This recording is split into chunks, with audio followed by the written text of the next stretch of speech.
Friends, मेरा मम bonding में आप सभी का स्वागत है। मेरी वीडियो हमेशा आपको पसंद आती है, मुझे पता है। मेरी वीडियोस को आप ऐसे ढेर लाइक करते रहिए, मेरी वीडियो को प्यार करते रहिए और मेरे चैनल को सब्सक्राइब करना मत भूलिए।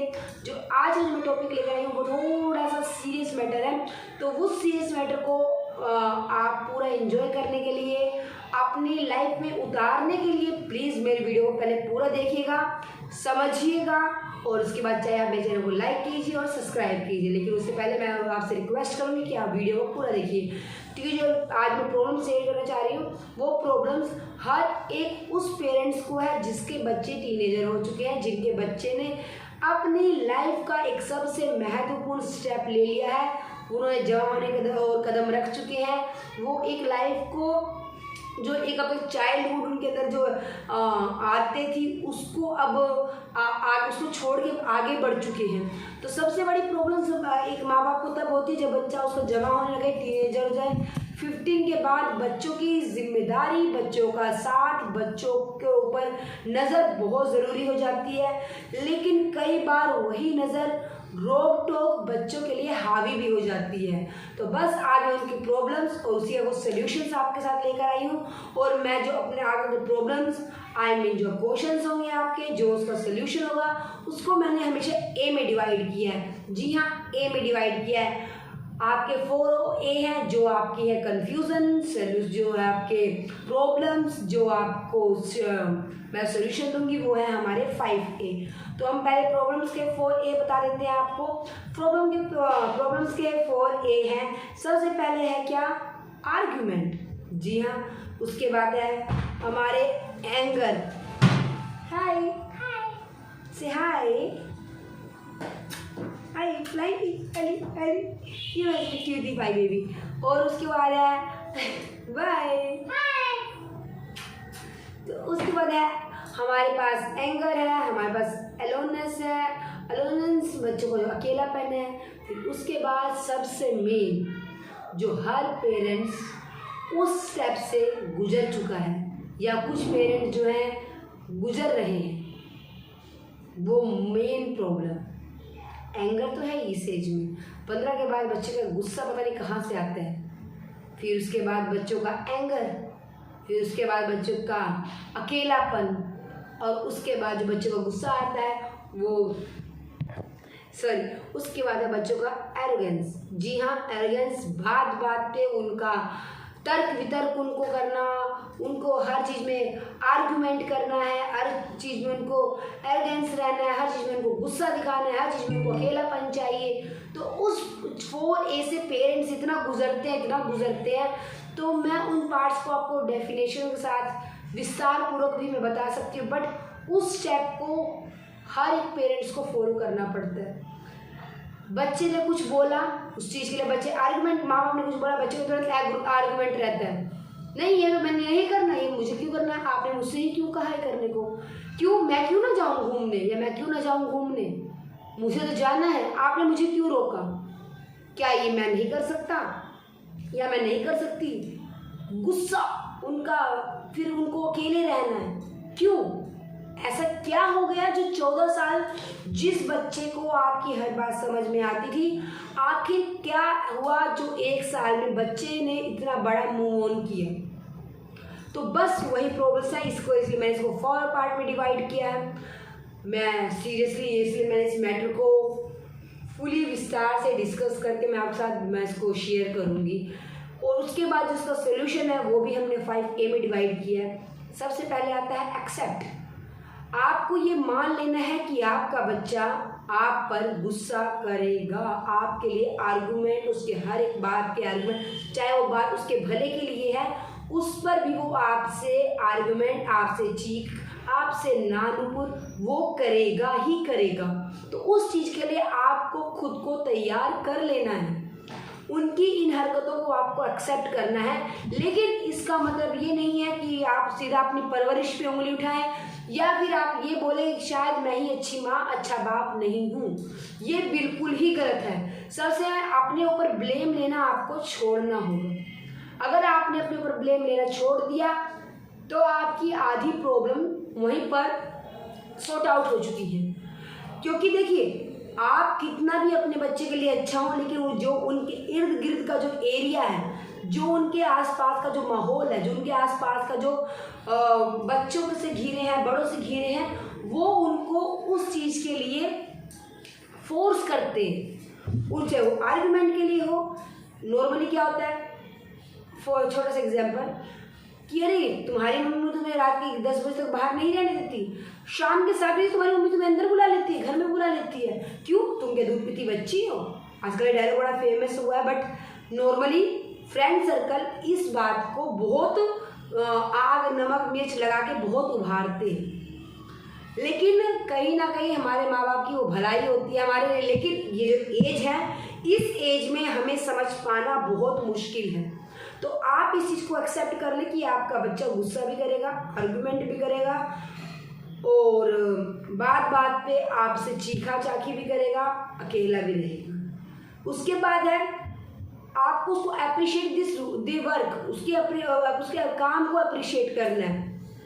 अप्रिशिएट मीन्स आप उसके काम को सराहना दीजिए। मीन्स ये नहीं कि आपका बच्चा क्लास में फर्स्ट आया है, 99% मार्क्स ले गया, तो आप ये बोलेंगे अरे वाह वेरी गुड वेल डन, हमें पता था हमारा बच्चा ये कर सकते हैं क्योंकि इसके अंदर दिमाग तेज है, ये इस चीज़ को आसानी से कर सकता है, हमें पता था।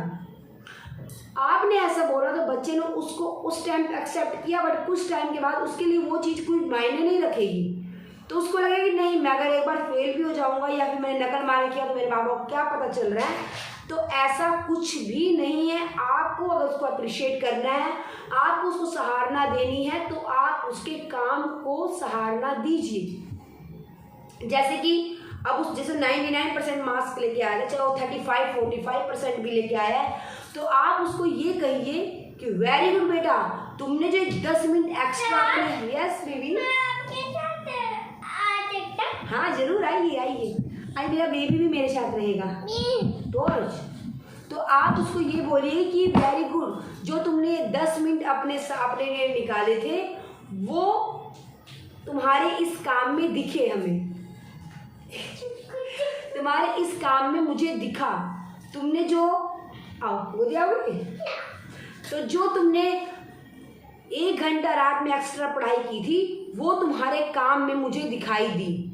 जो तुम करना चाहते थे वो तुमने करके दिखाया है, तो इसलिए तुमने जो मेहनत करी थी वो रंग लाई है, ना कि ये कि जो तुमने दिमाग लगाया उससे हुआ। जो तुमने मेहनत करी वो रंग लेकर आई है। उसके बाद है आप उनको एडवेंचर पर लेकर जाइए।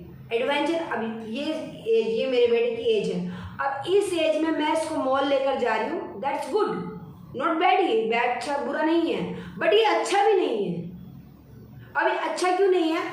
अभी तक इसको मैं 10 साल इसको मॉल में घुमा सकती हूँ, शोरूम्स में घुमा सकती हूँ, लेकिन उसके बाद जब ये थोड़ा सा आगे बढ़ेगा, आगे एज में कदम रखेगा, तो इसको बाहर की चीज़ें देखने में मजा आएगा। थैंक यू, लव यू, हाँ थैंक यू। तो इसको एडवेंचर्स करने में मजा आएगा, इसको एडवेंचर्स में मजा आएगा। इसको क्या चाहिए? इसको उस टाइम इसको प्यार चाहिए, इसको सपोर्ट चाहिए, इसको नए जो भी होगा, कहते हैं नए चीज़ें देखनी है, नई चीज़ों को सुनना है। अब इस एज में मैं शुरुआत कर सकती हूँ, चाहे तो आगे में आप 15 साल का बच्चा है आपका, तो उसको आप मॉल लेकर जाएंगे तो वो उसके लिए अच्छी बात नहीं है। आप उसको उसी बहाने किसी पार्क में लेके जाइए। इस एज के बच्चे को किसी पार्क में लेकर जाइए, कहीं ऐसी जगह, ऐसे एडवेंचर प्लेस पर लेके जाइए, लॉन्ग ड्राइव पर लेके जाइए। इसके साथ पिलो फाइट कीजिए, उनके साथ क्रिकेट खेलिए, हाइड एंड सीक खेलिए, जिसमें फुटबॉल खेलिए, वॉलीबॉल खेलिए, कैरम खेलिए, शतरंज खेलिए। तो ये उनके लिए एडवेंचर होगा। आपने देखा होगा जब 15-16 साल के बाद अपने बच्चे को आप बाइक, स्कूटी या कुछ भी गिफ्ट करते हैं, तो वो अपने फ्रेंड्स के साथ 100 की स्पीड में, 90 की स्पीड में खूब चलाते हैं, क्योंकि उस टाइम एडवेंचर्स का फ़ायदा उठाना चाहते हैं, क्योंकि हमने उनको बचपन से वो माहौल दिया ही नहीं, उनको एडवेंचर्स तो दिखाए नहीं। नॉर्मल आपको कभी मीठा पसंद है, नॉर्मल मुझे मीठा बहुत पसंद है, लेकिन अगर मैं आपको सुबह शाम रात दिन में 24 घंटे आपको सिर्फ और सिर्फ मैं मीठा, आपकी फेवरेट खीर है, मैं वो 24 घंटे खीर देती रहूँगी, तो आपका क्या होगा, आपका दिल उब जाएगा और आप उसको छोड़ देंगे, राइट। अब मैं अपने बच्चे को शुरू से उसको मैंने एडवेंचर ट्रिप पर ले गई हूँ, लॉन्ग ड्राइव पर ले गई हूँ, तो उसमें क्या होगा, जब वो अपने टीनेज की एज में आएगा तो उस टाइम वो क्या करेगा, अपनी बाइक को नॉर्मल चलाएगा, अपने दोस्तों से बोलेगा नहीं मैं यहाँ तो घूम चुका हूँ, मैं यहाँ के माहौल को देख चुका हूँ, तो वो उस टाइम 100% है कि उस गलत संगत से बच जाएगी। अगर टीनेज की एडवेंचर के लिए जा रहा है तो नॉर्मल सी बात है वो 100% गलत संगत में पड़ेगा ही पड़ेगा, हर चीज़ वो गलत ट्राई करेगी। तो आप उसको पहले से ही वो माहौल दे दीजिए ताकि वो बड़ा होके खुद ही उसको पता हो कि उसको अब क्या करना है क्या नहीं करना।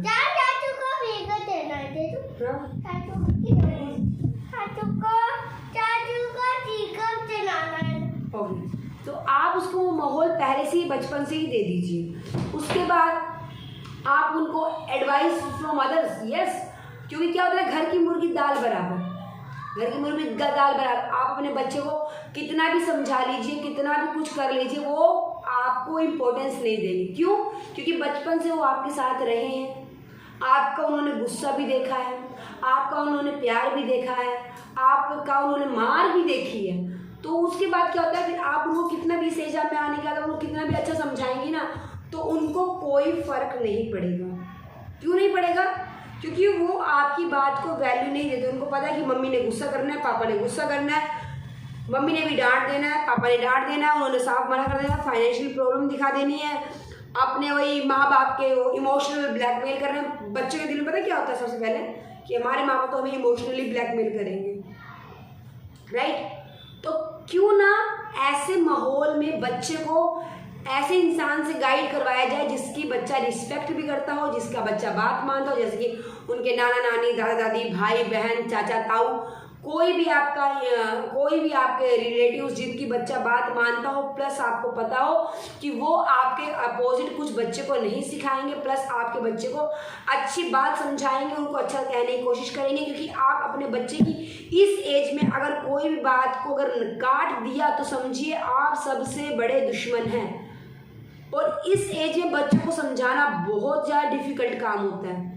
तो आप सबसे पहले तो अपने आप को हाइपर होने से बचाएंगे, एक्सेप्ट करेंगे, उनको अप्रिशिएट करेंगे उनके काम को, उनको एडवेंचर ट्रिप पर लेके जाएंगे।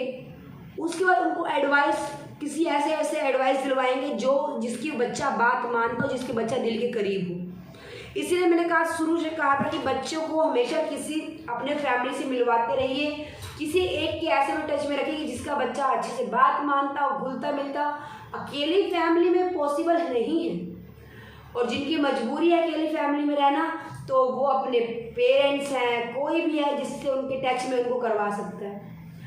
तो आप अपने बच्चों को ऐसे माहौल में रखिए जिनकी बच्चा बात माने, बात समझे, तो वो उनकी वो बात अच्छे से मानेगा। उसके बाद बच्चों से आस्क, यस आस्क, फिर ए है आस्क, मतलब बच्चों से अब आपको सीधा डायरेक्टली आप उनको सबसे पहले तो उनको कहना बंद कर दीजिए, उनसे पूछिए।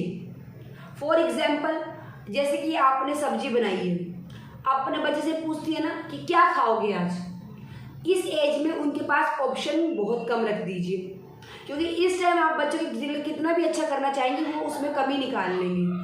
तो आपको पता है अगर आपने अपने बच्चे के लिए अच्छा करना है तो उसके बाद उनके पास ऑप्शन कम रख दीजिए। फॉर एग्जाम्पल, खाने गई था, आप ये कहने के बजाय कि तुम्हें क्या खाना है, ये बल्कि कहिए कि भिंडी और तोरी में से आप क्या खाना पसंद करेंगे या करेंगे। तो बच्चे को पता है कि उसको दो ही ऑप्शन है उसके पास, और दो में से किसी एक को सिलेक्ट करना है। अब आपने अगर भिंडी भी बना दी तो बच्चा भिंडी भी खाया, क्यों? क्योंकि भिंडी तो उसी ने कहा है, आपने तो सामने ऑप्शन ही दो रखे हैं, भिंडी या तोरी। तो वो भिंडी या तोरी में से एक को बोलेगा और उसको वो मना नहीं कर सकता, उसको खाना पड़ेगा, क्योंकि उसने खुद उस चीज़ को सिलेक्ट किया है। बच्चे को फोर्स मत कीजिए कि पढ़ो, कब पढ़ोगे, नालायक होते जा रहे हो, नाम बदनाम कर रखा है, एग्जाम चल रहा है, बोर्ड एग्जाम है, तुम नालायक हो जाओगे, तुम्हारी संगत अच्छी नहीं है, कब पढ़ोगे, फलाना लिखना बहुत सारे क्वेश्चन। तो उन क्वेश्चन से अच्छा बच्चों को आप ये बोलिए कि बेटा अच्छा आप फ़ोन देख रहे हैं, या आप इस गैजेट से खेल रहे हैं, या आप ये कर रहे हैं, जो भी बच्चा खेल कर रहा है उस टाइम, तो उससे ये पूछिए कि बेटा आप बहुत अच्छा खेल रहे हैं, वेरी गुड, लेकिन आप अभी तो बिजी हैं, लेकिन आप कितने बजे स्टडी करेंगे, 4 बजे या 5 बजे? अब आपने उसको 4 या 5 बजे का ऑप्शन दे दिया, उसमें से वो एक ऑप्शन खुद सिलेक्ट करेगा और उसके बाद टाइम देखेगा, जहाँ 4 या 5 जो भी उसने टाइम सिलेक्ट किया था वो उस टाइम पे खुद ही बुक्स लेकर बैठ जाएगा। क्यों? क्योंकि इस टाइम जो आपने उसने टाइम डिसाइड किया वो टाइम तो उसने खुद ही सिलेक्ट किया है। आप भी पूरे नहीं बने, आपने ऑफर दिया कि वो खुद उस चीज़ को सिलेक्ट करें, प्लस आपका भी काम हो गया, उसका भी काम बन गया, बच्चा गलत जाने से रास्ते से भी बच गया। उनसे पूछिए, ऑप्शन कम रखिए और पूछिए, क्योंकि ये एज ऐसी अगर आपने इसमें ऑप्शन ज़्यादा रख दिए तो बच्चा क्या करेगा, या तो बच्चा गलत संगत में पड़ जाएगा या फिर आपसे दूर हो जाएगा या फिर फीलिंग्स शेयर करना बंद कर देगा। तो हर चीज़ को पहले तो आप एक्सेप्ट कर लीजिए, क्योंकि इस एज में बच्चे को गुस्सा भी आएगा, बच्चा आपसे आर्गुमेंट भी करेगा, बच्चा आपसे एरोगेंस भी करेगा, बच्चा आपसे अकेलापन भी महसूस करेगा, अकेला रहना भी पसंद करेगा। तो सबसे पहले आपको उन चीज़ों को एक्सेप्ट करना है। बच्चे को शाबाशी दीजिए, सराहना दीजिए। क्यों? क्योंकि आज तक जब बच्चे ने चलना सीखा तो आपने ये नहीं कहा कि तेरे अंदर ताकत थी तू इसलिए चला, बिल्कुल भी नहीं कहा। आपने ये कहा कि वेरी गुड, मेरा बेटा चल सकता है, मेरे बेटे ने चल के दिखा दिया, मेरा बेटा खा सकता है, उसने खा के दिखा दिया। तो आपको वही चीज़ करनी है, उसे काम को सराहना देनी है। उसके बाद उसको एडवेंचर ट्रिप पर लेके जाइए, बाहर घुमाइए, आउटिंग करवाइए, घर में खेलिए कूदिए, ऐसे माहौल में रखिए जहाँ बच्चे को हर चीज़ का नज़ारा मिल सके, हर चीज़ को इंजॉय कर सके। उसके बाद बच्चे को एडवाइस ऐसे से इंसान से कनेक्ट करके रखिए जिससे बच्चा क्लोज है, चाहे वो माँ है, चाहे बाप है, नाना नानी, भाई बहन, ताऊ ताई, कोई भी हो सकता है उसकी लाइफ का। उसके बाद बच्चे से पूछिए, ऑप्शन कम रखिए। फिर देखिए आपको एक जो प्रॉब्लम्स होते हैं ना हर पेरेंट्स को, कि मेरा बेटा टीनेजर में अब आ गया, उसका एक स्टेप हो गया, जवानी की तरफ कदम, नॉर्मल वर्ड क्या यूज होता है, बच्चे ने जवानी की तरफ कदम रख दिया, अब बच्चा बहकेगा। क्यों बहकेगा भाई? वो बच्चा है, तुम्हारी परवरिश है, क्यों बहकेगा? थोड़ा सा अपने अंदर चेंज लाइए। आप अपने अंदर चेंज लाएंगे, आपका बच्चा, आपका भविष्य दोनों अच्छा रहेगा। फिर देखिए आपको कोई प्रॉब्लम नहीं होगी, आप भी अच्छे से जी पाएंगे, आपका बच्चा आपको अच्छे से टाइम दे पाएगा, सपोर्ट कर पाएगा। सबसे मेन बड़ी प्रॉब्लम आप आराम से उसको सॉर्ट आउट कर पाएंगे, क्योंकि इस एज में बच्चे गलत कदम बहुत जल्दी उठाते हैं। उनसे प्रॉमिस लीजिए कि वो आपसे हर चीज़ शेयर करें, जो अगर शेयर कर रहे हैं जो उनके अच्छे के लिए नहीं है, उस चीज़ पे रिएक्ट करने की बजाय उसको समझाने की कोशिश कीजिए, तुरंत मत रोकिए, उनको मौका दीजिए। फिर देखिए आपका बच्चा कैसे आपको समझता है और कैसे आपके साथ रहना पसंद करता है। तो यही छोटे टिप्स हैं, इनको आप फॉलो कीजिए। और ब्रिजलता शर्मा मम्मा बेबी बॉन्डिंग के चैनल को लाइक कीजिए, शेयर सपोर्ट कीजिए और सब्सक्राइब करना बिल्कुल भी मत भूलिए, ताकि मैं अपनी नई नई वीडियो आपके साथ शेयर करती रहूं, आपको मैं भी थोड़ा गाइड कर सकूं, आप मुझे गाइड कर सकें, और ऐसे ही एक बॉन्ड जो बनता है, जो माँ और बच्चे का बॉन्ड है, वो हम लोगों का भी एक बॉन्ड बन जाए, और मेरे इस चैनल को आप भी इंजॉय कर पाए और मैं भी आपके साथ इन वीडियो को शेयर करने में काफ़ी इंजॉय कर पाऊँ। तब तक के लिए बाय, नेक्स्ट वीडियो को आप वेट करते हैं और फिर मिलते हैं, तब तक के लिए बाय, राधे राधे।